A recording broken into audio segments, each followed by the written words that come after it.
Ang tubig ay nakikita na kumakatawan sa buhay, pagkamayabong at kasaganaan dahil ito ang nagpapanatili sa lahat ng nabubuhay na bagay.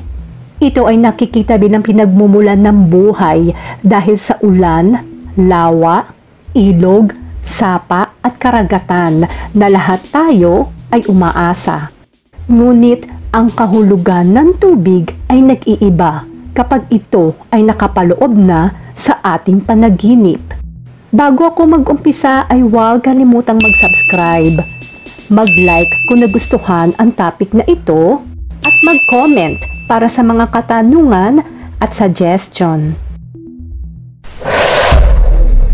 Maraming tao ang may panaginip tungkol sa tubig. Ang kahulugan ng mga panaginip na ito ay maaaring mag-iba depende sa konteksto ng panaginip at ng tao. Ang tubig sa panaginip ay maaaring magbigay ng kahulugang pang-espiritual, kultura at emosyon. Ating alamin ang malalim na simbolo ng tubig sa iyong panaginip. Panaginip ng baha. Ang panaginip ng baha ay madalas na nakikita bilang isang metapora para sa isang madamdaming pangyayari na nananaig sa nananaginip. Ang baha ay kadalasang iniuugnay sa isang malaking pagbabago sa buhay tulad ng break-up o iba pang personal na trauma. Minsan hindi tumitigil ang panaginip kapag lumipas na ang baha. Ito ay nagmumungkahi na ang tindi ng emosyon ay patuloy na umiiral sa ilang antas kahit na ang panaginip mismo ay humupa. Ang mga panaginip ng baha ay maaari ding karaniwang kumakatawan sa paglilinis na aspeto ng tubig. Kung nananaginip ka na ang iyong sarili na nasa baha, maaaring ito ay isang senyales na kailangan mong linisin ang iyong sarili at ang iyong buhay. Maaaring nabigla ka sa mga kamakailang pangyayari o nabibigatan sa mga bagay na humihila sa iyo pababa, tulad ng masasamang gawi o hindi malusog na relasyon. Kung nakakita ka ng ibang tao sa baha, maaaring mga hulugan ito na lumilikha sila ng sitwasyon kung saan kailangan nilang dumaan sa isang uri ng pagbabago at maaaring maramdaman mong kailangan mong makialam. Ang panaginip ng tubig na bumaha sa isang silid ay maaari ding magmungkahi ng isang sitwasyon kung saan ang mga bagay ay biglang mabubunyag na matagal nang nakatago. Nalunod na panaginip. Marami sa atin ang nakaranas ng panaginip kung saan tayo ay nalulunod sa tubig.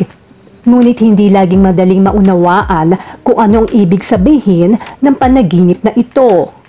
Ang panaginip sa kasong ito ay maaaring hindi makontrol ang intensity ng kanilang mga emosyon sa panahon ng paggising at sa gayon ay nararamdaman nila na sila ay nalulunod. Ang ilang mga tao ay naniniwala na ang mga panaginip ng pagkalunod ay sumasagisag sa mga damdamin ng pagiging out of control sa isang sitwasyon o ang nararamdaman na walang magawa. Ang iba ay naniniwala na ang nakakaranas ng ganitong uri ng bangungot ay nangangahulugan na pinanghahawakan mo pa rin ang ilang hindi nalutas na issue mula sa iyong nakaraan o maaari kang makaramdam ng labis na pagkabalisa. Panaginip na nahulog sa tubig. Natural lang na matakot sa tubig at ang pagbagsak sa tubig ay maaaring maging sanhi ng pakiramdam ng nananaginip na mahina. Kaya naman binibigyang kahulugan nila ang panaginip na ito bilang tanda ng takot. Ang tubig ay sumisimbolo sa walang malay na pagnanasa at takot ng isang tao. Sa ganoong liwanag, ang mga panaginip tungkol sa pagkahulog sa tubig ay maaaring kumakatawan sa pinigilan ng mga damdamin o emosyon na bubbling up sa ibabaw ng iyong malay na isip. Ang panaginip na nasa ilalim ng tubig ay nauugnay sa kung ano ang pakiramdam kapag pinipigilan mo ang iyong mga emosyon. Ito rin ay maaaring isang sanggunian sa bautismo na nag-aalok sa isang tao na isang bagong buhay at isang malinis na talaan. Ang mga panaginip tungkol sa pagkahulog sa tubig ay makikita bilang mga palatandaan ng ilang kasawian. Halimbawa, ang gayong mga panaginip ay kadalasang iniuugnay sa pakiramdam na hindi kayang panatilihing sa ibabaw ng tubig ang ulo marahil sa mga tuntunin ng pananalapi. Maaaring ito ay kumakatawan sa mga damdamin ng kawalan ng kakayahan at isang pangangailangan para sa proteksyon. Ang gayong mga panaginip ay maaaring tumutukoy sa mga problema sa trabaho o tahanan na hindi mo lubos na nalalaman. Ito ay maaaring sumasailalim sa isang emosyonal na krisis at kailangang lunurin ang kanilang mga kalungkutan sa pamamagitan ng pagtalon sa tubig. Sa isang positibong liwanag ay maaaring magpahiwatig ng isang espiritual na paglilinis o paglaya mula sa nakaraan. Maaaring sinusubukan din ng panaginip na palayain ang kanilang sarili mula sa responsibilidad ng pamamahala sa kanilang buhay. Panaginip tungkol sa maruming tubig.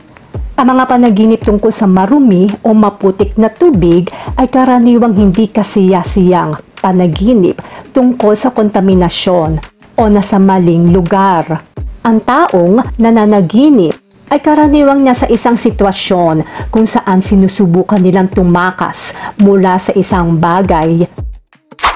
Ang mga panaginip tungkol sa maruming tubig ay madalas na nauugnay sa espiritual o emosyonal na dysfunction. Naniniwala ang ilang psychologist na ginagamit ng mga tao ang kanilang mga panaginip bilang isang paraan upang linisin ang kanilang sariling mga damdamin.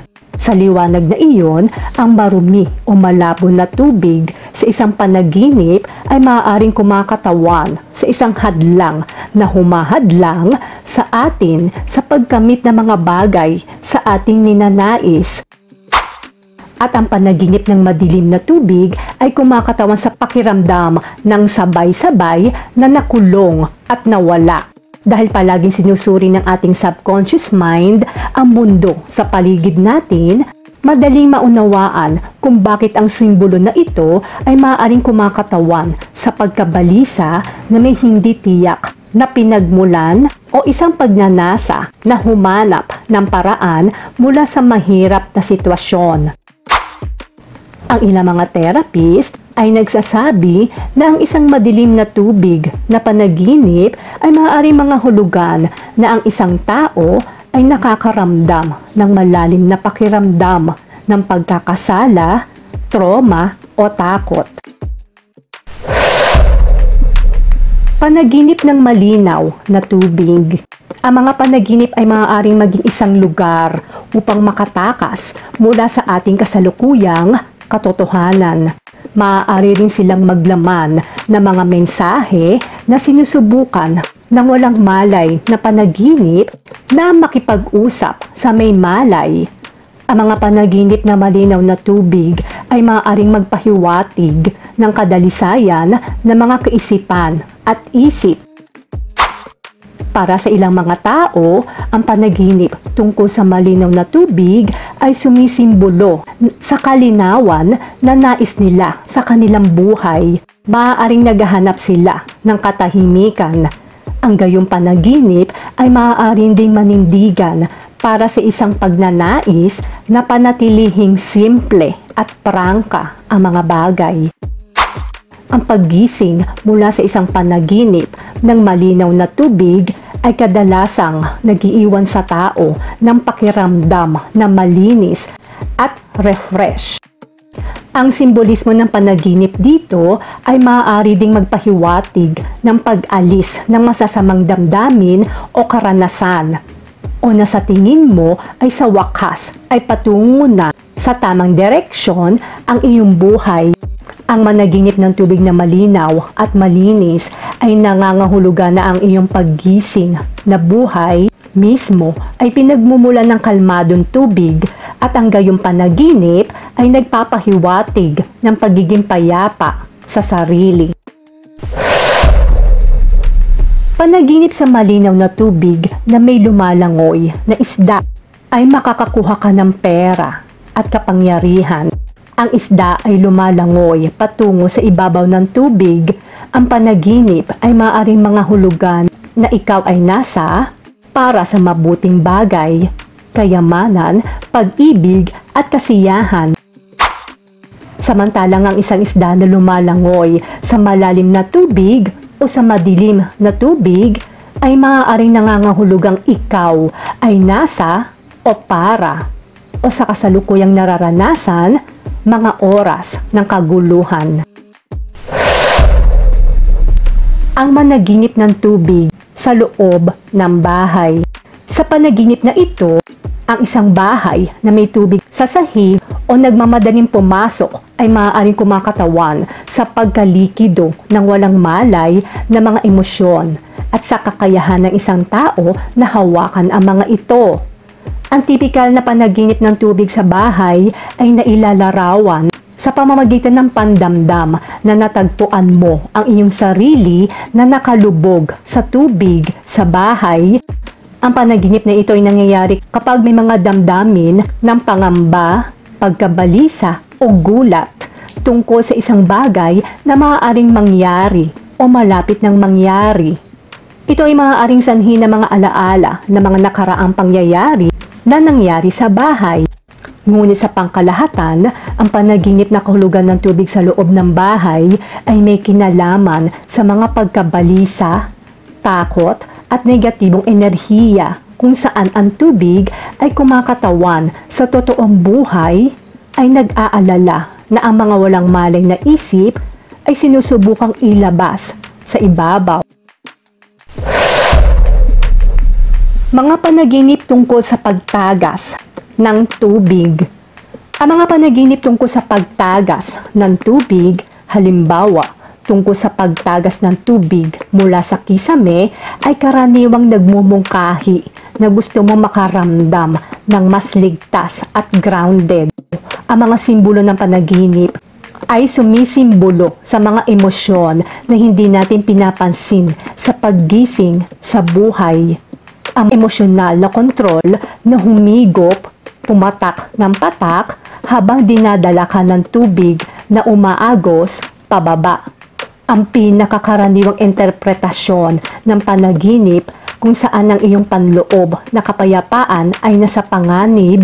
At dahil dito, hindi mo dapat kalimutan ang mga pangunahing kaalaman sa buhay tulad ng pagbibigay para sa iyong pamilya, pagbabayad ng iyong mga bayarin at pag-aalaga sa iyong sarili.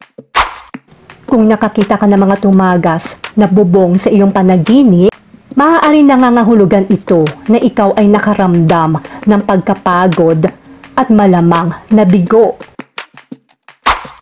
Kung makakita ka ng tubig na tumutulo mula sa shower o paliguan, maaaring oras na upang suriin kung paano mo haharapin ang iyong mga emosyon o iniisip tungkol sa pagpapalagayang loob. Kung mapapansin mo ang pagtagas ng tubig na nagmumula sa gripo, maaaring ito ay isang indikasyon na oras na para humingi ng tawad at palayain ang iyong maliit na sama ng loob. Panaginip ng mainit at malamig na tubig. Bagamat ang malamig na tubig tulad ng tubig sa lawa ay maaaring sumagisag sa paglilinis, mas madalas kaysa sa hindi, ang panaginip ng mainit na tubig ay nagpapahiwatig ng mga negatibong damdamin, negatibong kaisipan o ilang uri ng emosyonal na kahulugan tulad ng pinigilan na mga emosyon. Ano ang espiritual na kahulugan ng tubig sa isang panaginip? Ang mga panaginip tungkol sa tubig ay maaaring isang indikasyon ng isang potensyal na pagbabagong espiritual.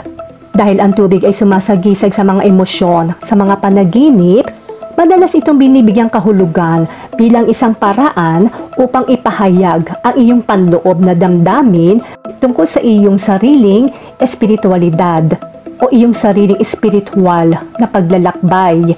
Ngunit ang tubig ay nakakatulong din upang dalhin ang ating mga damdamin, kaya sa kahulugan na iyon ay maaari itong magkaroon ng espiritual na kahulugan kung ikaw ay nakakaramdam ng labis o mataas na emosyon. Ang isa pang espiritual na kahulugan ng panaginip tungkol sa tubig ay maaari mong pinababayaan o tinatanggihan ang kasaganaan ng buhay. Maaari rin itong kumakatawan sa mga damdamin ng kakapusan, damdamin ng pagiging sobra, o ng pakiramdam na walang kapangyarihan at wala sa kontrol.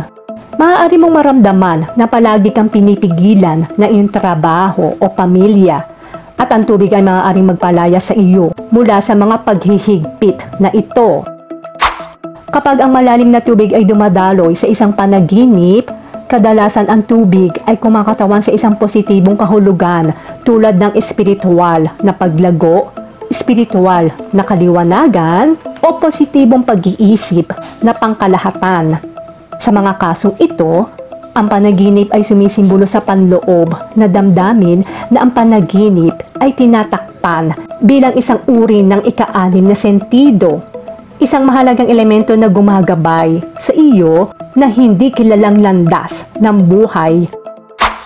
Kadalasan, ang kalmadong tubig na umaagos sa isang panaginip ay kumakatawan sa mga damdamin ng panloob na kapayapaan at emosyonal na paglilinis o kahit na isang emosyonal na paglipat. Malalim na mga emosyon na nagmumungkahi na isang malakas na puwersa ng buhay na bumubulusok sa ilalim lamang ng ibabaw. Mga panaginip sa tubig at negatibong emosyon. Ang mga alon na humahampas sa baybayin ay maaaring sumasagisag sa mga damdamin ng galit at negatibong enerhiya. Ang pag-apaw ng tubig ay maaaring kumakatawan sa mga damdamin ng kakulangan o kawalan ng kontrol sa buhay ng isang tao. Magulong tubig bilang isang senyales na sa tingin mo ay nalulula ka. Ang ilang mga tao ay may mga panaginip sa tubig na higit sa lahat ay positibo, ngunit para sa iba, ang panaginip sa tubig ay isang salamin ng mga negatibong emosyon at emosyonal na sakit na nararamdaman nila sa totoong buhay. Ang mga negatibong emosyon ay maaaring maging napakalaki na sumasalamin sa ating mas malalim na emosyon na pinakamatinding damdamin na kinabibilangan ng emosyonal na sakit. Ang ilan ay maaaring labis na nakakainis na nagdudulot sa atin ng pakiramdam na parang nawawalan tayo ng ating emosyonal na kontrol. Ang mga panaginip tungkol sa mga negatibong aspeto ng simbolismo ng tubig tulad ng kumukulong tubig, maputik na tubig, nakakatakot na mga nilalang sa dagat o pag-inom ng tubig na asin ay maaaring maging isang pagmuni-muni sa sarili na walang malay na mga emosyon na malayang nagpapahayag ng kanilang mga sarili sa panaginip at maaaring magbunyag ng emosyonal na kaguluhan sa espiritual na kaharian. Ang kahulugan ng mga panaginip sa tubig ay nag-iiba sa pagitan ng mga kultura. Sa ilang kultura, ang tubig ay nakikita bilang isang simbolo para sa paglilinis o paghuhugas ng dumi na dulot ng pamumuhay sa mundo. Ang simbolikong kahulugan na ito ay nagmumula mula sa tubig na ginagamit sa maraming relihiyon bilang isang paraan ng pagbibinyag na ginagamit para sa mga layuning ritual tulad ng paghuhugas ng mga kasalanan o paglilinis mula sa masasamang espiritu. Ang malinaw na asul na tubig ay maaaring sumasalamin sa mga kaganapan sa paggising sa buhay na maayos. Halimbawa, sa mga tuntunin ng kanilang karera o karir, relasyon o personal na paglaki. Sa kaso ng mga tidal wave, ang tubig ay kumakatawan sa isang paraan ng pagbubukas ng emosyonal na mga pintuan ng baha. At ang pangarap ng tubig ay isang paraan ng pagpapaalam sa ating mga sarili sa mga bagong tuklas na posibilidad. Ang mga panaginip tungkol sa tubig ay nagpapaalala sa atin na ang ating mga damdamin ay isang puwersa na dapat isaalang-alang. Maaari nilang buksan ang ating mga buhay sa isang mas malalim, mas natural na karanasan, o maaari nilang banta na madaig tayo kapag hindi nag-aalaga. Ang tubig sa isang panaginip ng tubig ay maaaring maging isang pakiramdam o isang estado ng pag-iisip. Ang walang malay ay palaging sinusubukang sabihin ang isang bagay, at ang ganitong uri ng panaginip ay madalas tungkol sa kung paano nakakaapekto ang mga emosyon ng tao sa kanilang buhay.